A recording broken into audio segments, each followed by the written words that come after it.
मनुष्य योनि का भोग। एक दरिद्र ब्राह्मण यात्रा करते करते किसी नगर से गुजर रहा था। बड़े बड़े महल एवं अट्टालिकाओं को देखकर ब्राह्मण भिक्षा मांगने गया, किंतु उस नगर में किसी ने भी उसे 2 मुट्ठी अन्न नहीं दिया। आखिर दोपहर हो गई तो ब्राह्मण दुखी होकर अपने भाग्य को कोसता हुआ जा रहा था।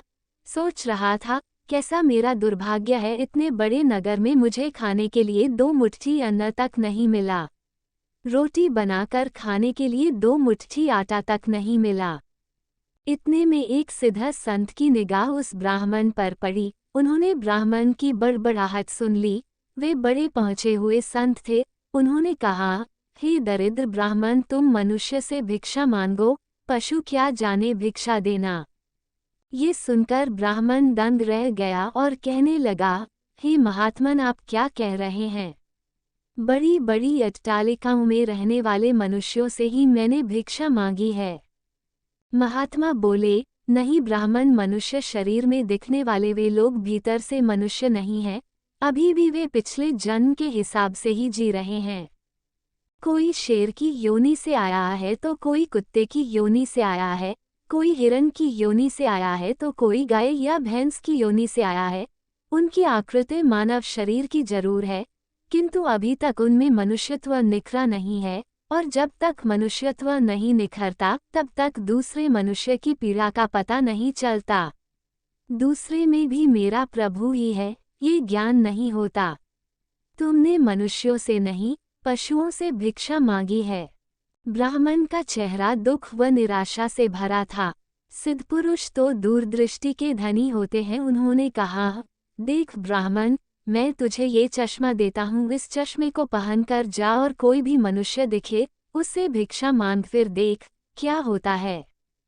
वो दरिद्र ब्राह्मण जहाँ पहले गया था वहीं पुनः गया और योगसिद्ध कला वाला चश्मा पहनकर गौर से देखा। ओहो, वाकई कोई कुत्ता है, कोई बिल्ली है तो कोई बघेरा है। आकृति तो मनुष्य की है, लेकिन संस्कार पशुओं के हैं। मनुष्य होने पर भी मनुष्यत्व के संस्कार नहीं हैं। घूमते घूमते वह ब्राह्मण थोड़ा सा आगे गया तो देखा कि एक मोची जूते सिल रहा है। ब्राह्मण ने उसे गौर से देखा तो उसमें मनुष्यत्व का निखार पाया। ब्राह्मण ने उसके पास जाकर कहा, भाई तेरा धंधा तो बहुत हल्का है और मैं हूँ ब्राह्मण, रीति रिवाज एवं कर्मकांड को बड़ी चुस्ती से पालता हूँ। मुझे बड़ी भूख लगी है, इसीलिए मैं तुझसे मांगता हूँ, क्योंकि मुझे तुझमें मनुष्यत्व दिखा है। उस मोची की आंखों से टप टप आंसू बरसने लगे। वह बोला, हे प्रभु, आप भूखे हैं। हे मेरे भगवान, आप भूखे हैं। इतनी देर आप कहाँ थे? ये कहकर मोची उठा एवं जूते सिलकर टका, आना 2 आना वगैरह जो इकट्ठे किए थे उस चिल्लर रेजगारी को लेकर हलवाई की दुकान पर पहुंचा और बोला, हलवाई भाई, मेरे इन भूखे भगवान की सेवा कर लो। ये चिल्लर यहाँ रखता हूँ, जो कुछ भी सब्जी, पराठे, पूरी आदि दे सकते हो वह इन्हें दे दो, मैं अभी जाता हूँ। ये कहकर मोची भागा और घर जाकर अपने हाथ से बनाई हुई एक जोड़ी जूती ले आया एवं चौराहे पर उसे बेचने के लिए खड़ा हो गया। उस राज्य का राजा जूतियों का बड़ा शौकीन था। उस दिन भी उसने कई तरह की जूतियां पहनी, किंतु किसी की बनावट उसे पसंद नहीं आई तो किसी का नाप नहीं आया। 2-5 बार प्रयत्न करने पर भी राजा को कोई पसंद नहीं आई तो राजा मंत्री से क्रुद्ध होकर बोला, अगर इस बार ढंग की जूती लाया तो जूती वाले को इनाम दूंगा, और ठीक नहीं लाया तो मंत्री के बच्चे तेरी खबर ले लूंगा। दैव योग से मंत्री की नज़र इस मोची के रूप में खड़े असली मानव पर पड़ गई, जिसमें मानवता खिली थी, जिसकी आंखों में कुछ प्रेम के भाव थे, चित्त में दया करुणा थी, ब्राह्मण के संग का थोड़ा रंग लगा था। मंत्री ने मोची से जूती ले ली एवं राजा के पास ले गया। राजा को वह जूती एकदम फिट आ गई, मानो वह जूती राजा के नाप की ही बनी थी। राजा ने कहा, ऐसी जूती तो मैंने पहली बार ही पहन रहा हूँ, किस मोची ने बनाई है ये जूती? मंत्री बोला, हुजूर, यह मोची बाहर ही खड़ा है। मोची को बुलाया गया। उसको देखकर राजा की भी मानवता थोड़ी खिली। राजा ने कहा, जूती के तो 5 रुपए होते हैं, किंतु ये 5 रुपयों वाली नहीं है, 500 रुपयों वाली जूती है। जूती बनाने वाले को 500 और जूती के 500, कुल 1000 रुपए इसको दे दो। मोची बोला, राजा जी तनिक ठहरिए, ये जूती मेरी नहीं है, जिसकी है उसे मैं अभी ले आता हूँ। मोची जाकर विनयपूर्वक उस ब्राह्मण को राजा के पास ले आया एवं राजा से बोला, राजा जी ये जूती इन्हीं की है। राजा को आश्चर्य हुआ, वह बोला, ये तो ब्राह्मण है, इसकी जूती कैसे? राजा ने ब्राह्मण से पूछा तो ब्राह्मण ने कहा, मैं तो ब्राह्मण हूँ, यात्रा करने निकला हूँ। राजा, मोची जूती तो तुम बेच रहे थे, इस ब्राह्मण ने जूती कब खरीदी और बेची? मोची ने कहा, राजन मैंने मन में ही संकल्प कर लिया था कि जूती की जो रकम आएगी वह इन ब्राह्मण देव की होगी। जब रकम इनकी है तो मैं इन रुपयों को कैसे ले सकता हूँ, इसलिए मैं इन्हें ले आया हूँ। न जाने किसी जन्म में मैंने दान करने का संकल्प किया होगा और मुकर गया होऊंगा, तभी तो यह मोची का चोला मिला है। अब भी यदि मुकर जाऊं तो न जाने मेरी कैसी दुर्गति हो। इसलिए राजन ये रुपए मेरे नहीं हुए। मेरे मन में आ गया था कि इस जूती की रकम इनके लिए होगी, फिर 5 रुपए मिलते तो भी इनके होते और 1000 मिल रहे हैं तो भी इनके ही हैं। हो सकता है मेरा मन बेईमान हो जाता, इसलिए मैंने रुपयों को नहीं छुआ और असली अधिकारी को ले आया। राजा ने आश्चर्यचकित होकर ब्राह्मण से पूछा, ब्राह्मण मोची से तुम्हारा परिचय कैसे हुआ? ब्राह्मण ने सारी आप बीती सुनाते हुए सिद्ध पुरुष के चश्मे वाली बात बताई और कहा कि राजन, आपके राज्य में पशुओं के दर्शन तो बहुत हुए, लेकिन मनुष्यत्व का अंश इन मोची भाई में ही नजर आया। राजा ने कौतूहलवश कहा, लाओ वह चश्मा जरा हम भी देखें।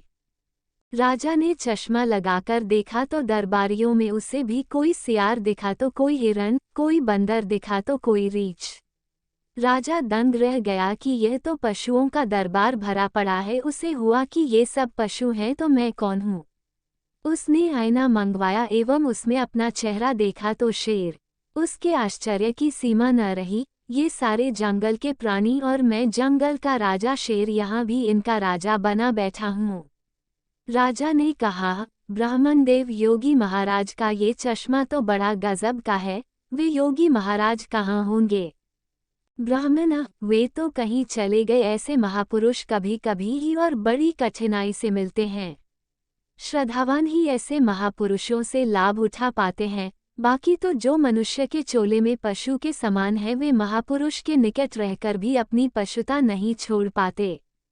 ब्राह्मण ने आगे कहा, राजन, अब तो बिना चश्मे के भी मनुष्यत्व को परखा जा सकता है।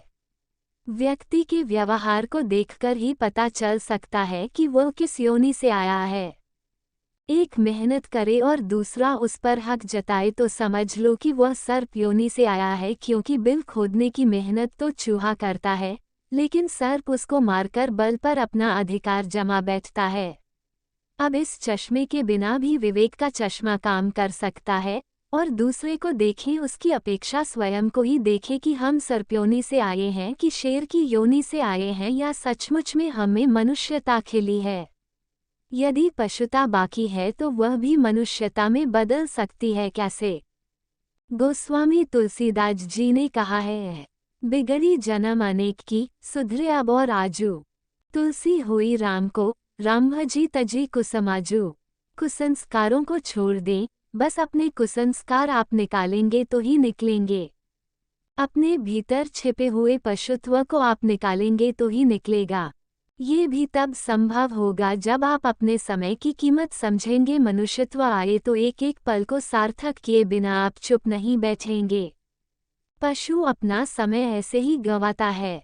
पशुत्व के संस्कार पड़े रहेंगे तो आपका समय बिगड़ेगा। अतः पशुत्व के संस्कारों को आप बाहर निकालिए एवं मनुष्यत्व के संस्कारों को उभारिए। फिर सिद्ध पुरुष का चश्मा नहीं, वरन अपने विवेक का चश्मा ही कार्य करेगा, और इस विवेक के चश्मे को पाने की युक्ति मिलती है हरि नाम संकीर्तन यानी सत्य का संग व सत्संग से। तो हे आत्मजनों, मानवता से जो पूर्ण हो वही मनुष्य कहलाता है। बिन मानवता के मानव भी पशुतुल्य रह जाता है। इसलिए आप जो भी कमा रहे उसमें से कम 2% दान करते रहे, जो सेवा आपको सही लगे उसमें।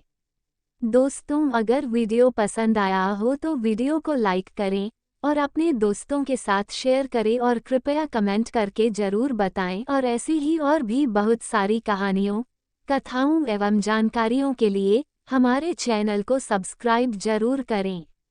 धन्यवाद।